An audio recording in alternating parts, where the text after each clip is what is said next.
Mark catalog. I built a lot of stuff with it. Hey, Mark catalog. I mean, it might be late to say this, but you obviously want to start with the tallest components first. And then go Oh, you want to to mess them up, huh? Yeah, don't do that. That's bad. That's bad advice, y'all.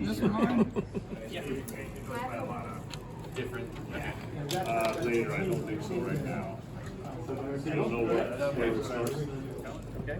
Making a movie? Yeah. It's called The Seventh Seal. Chris burns off his fingers? Or maybe that's the subtitle. It's just selling ourselves. Don't worry. When it goes to cans, they'll decide what it's called. Brett, the advice that I have been given is that you want your iron to be as cold as possible. Yes. Is that really true? Okay. Freezing, below freezing. Okay.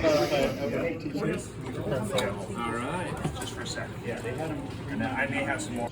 He's got the pro gear. That's a really yeah, but nice iron. but my soldering is ugly. I have the good stuff, but Oh, they're already there. Okay, it took a bit, but I got mine soldered together too. Okay, installed in slot 3. Hey, it works again.